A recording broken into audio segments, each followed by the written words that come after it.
नमस्कार, बहुत स्वागत आपका। मैं हूं आपके साथ मनुराज सक्सेना। अगले 24 घंटे में आपको एक बहुत बड़ी खबर सुनाई देने वाली है।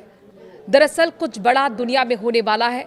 युद्ध के बीच खबर ये मिल रही है कि अमेरिका के प्रेसिडेंट ट्रंप अपने देश को संबोधित करने वाले हैं और भारतीय समय के मुताबिक सुबह 6:30 बजे वो संबोधित करेंगे, जिसमें माना यह जा रहा है कि वो युद्ध को खत्म करने का या फिर युद्ध से अलग होने का ऐलान कर सकते हैं।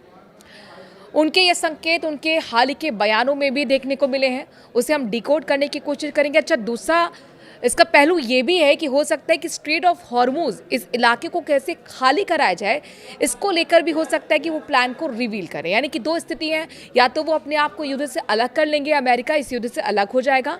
दूसरी स्थिति ये बनती है कि अब स्ट्रेट ऑफ हॉर्मुज का क्या किया जाए, क्योंकि वहीं से क्रूड ऑयल निकलता है और युद्ध संकट के बीच जिससे ऊर्जा का संकट पूरे दुनिया पर मंडराया हुआ है, इसका तोड़ क्या है। चलिए अब भारत की भी आपको हम बात बता देते हैं। दरअसल भारत में भी सीसीएस की बैठक प्रधानमंत्री की अध्यक्षता में शुरू हो चुकी है। अब यहाँ से क्या बड़ा फैसला आएगा, ये बहुत महत्वपूर्ण होगा देखना, क्योंकि जब से जंग शुरू हुई उसके बाद से ये दूसरी बड़ी बैठक है। सीसीएस की बैठक तब बुलाई जाती है जब बड़े रणनीतिक फैसले लिए जाते हैं डिफेंस से जुड़े हुए। अब जाहिर तौर पर अजीत डोभाल हैं, गृह मंत्री अमित शाह हैं, प्रधानमंत्री हैं इसमें, तो क्या इसमें बड़ा फैसला आएगा। चूंकि आप ये देखिए कि भारत की तरफ से भी स्ट्रेट ऑफ हॉर्मुज पर कई जंगी जहाज वहां पर तैनात किए गए हैं। सवाल ये होगा कि आखिरकार हमने वहां तैनाती क्यों की है। चूंकि जंग के बीच हमने देखा कि 8 जो तेल टैंकर हैं भारतीय, सेफेस्ट पास के जरिए वो हम तक पहुंचे, भारतीय तट तक पहुंचे, और उसमें एक बड़ी भूमिका हमारी नेवी की रही थी, हमारी जो वहाँ पर जंगी जहाज तैनात है उनकी रही थी, क्योंकि वो सुरक्षा दे रहे हैं, वो गार्ड वहाँ पर मौजूद हैं। और इस पर्सपेक्टिव से स्ट्रेट ऑफ हॉर्मुज पर जंगी जहाज़ों का तैनात होना अभी भी कई बड़े संकेत दे रहा है। तो भारत की इसमें क्या भूमिका रहने वाली है, ट्रंप क्या ऐलान करने वाले हैं। वहीं ऑस्ट्रेलिया पर भी सभी की निगाह टिकी हुई है। ऑस्ट्रेलिया में तेल को लेकर बेहतरीन तरीके से मैनेजमेंट के बावजूद भी हाहाकार मचा हुआ है। और इस तेल संकट के बीच ऑस्ट्रेलिया के वहाँ राष्ट्रीय अध्यक्ष अपने नेशन को संबोधित करेंगे। वो क्या कहते हैं अपने एड्रेस में, ये बहुत महत्वपूर्ण होगा देखना। लेकिन ट्रंप क्या करने वाले हैं, क्योंकि ट्रंप के ऐसे फैसले जो दुनिया भर को एक तरीके से सभी को मुश्किल में डाल रहे हैं। वहाँ आपने देखा कि किस तरीके से हालात बने। अमेरिका की सड़कों पर ही उनके खिलाफ प्रोटेस्ट हुए हैं, दुनिया भर में उनके खिलाफ प्रोटेस्ट हुए हैं, और वहाँ के ये लोग मानते हैं, अमेरिकन ये मानते हैं कि अनावश्यक युद्ध में ट्रंप कूदे हैं।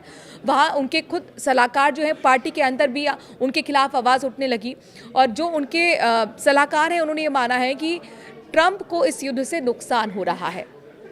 तो क्या अब अमेरिका कि राष्ट्रपति ट्रंप भी ये महसूस करने लगे हैं, और क्या ये युद्ध उनके लिए गले की फांस बन गया है और इसीलिए वो युद्ध से अलग होना चाहते हैं। ऐसा क्यों कह रहे हैं, ऐसा अब अगला कदम क्या होगा ये मैं आपको समझाती हूँ। दरअसल हाल ही में जो सबसे ताज़ा बयान ट्रंप का आया है, उन्होंने कहा है कि लगभग हम युद्ध के आखिरी पड़ाव पर आ गए हैं। हमारा जो मकसद है वो पूरा लगभग होने वाला है, 2 से 3 हफ्ते में ये युद्ध खत्म हो जाएगा। लेकिन क्या वाकई ऐसा होने वाला है। अब अगर ऐसा होगा तो उसके लिए अमेरिका एक नैरेटिव सेट करेगा। तो कल क्या कहेंगे राष्ट्रपति, ये हम समझने की कोशिश कर रहे हैं इस विश्लेषण में, क्योंकि यहाँ पर एक नैरेटिव जीत का सेट करने की कोशिश होगी।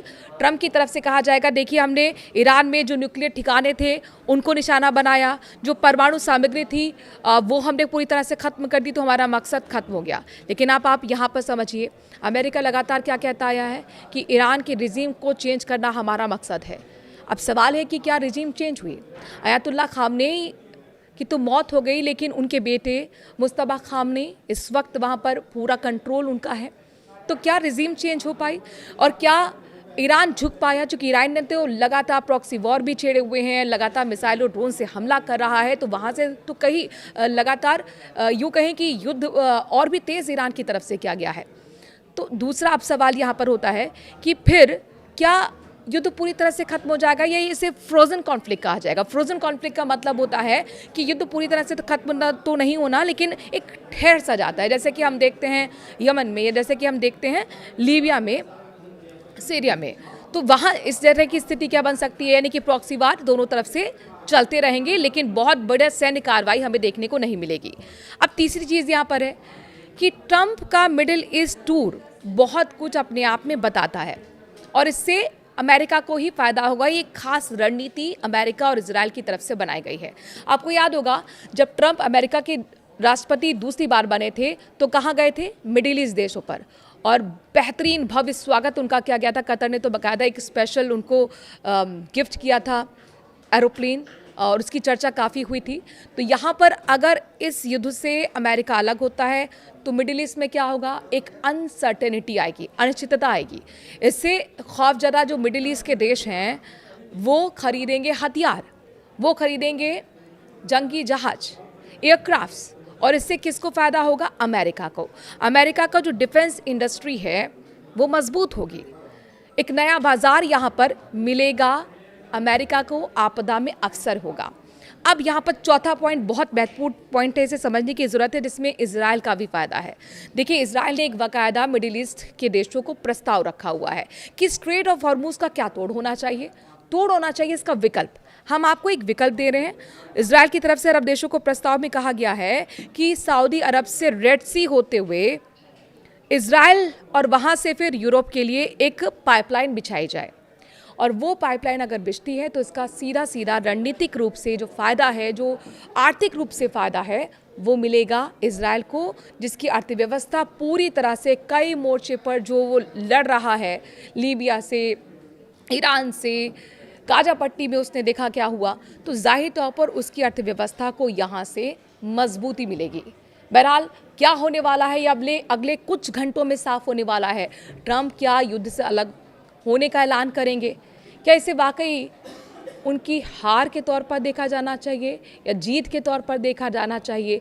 आप कमेंट के ज़रिए ज़रूर अपनी राय रखिएगा। नमस्कार।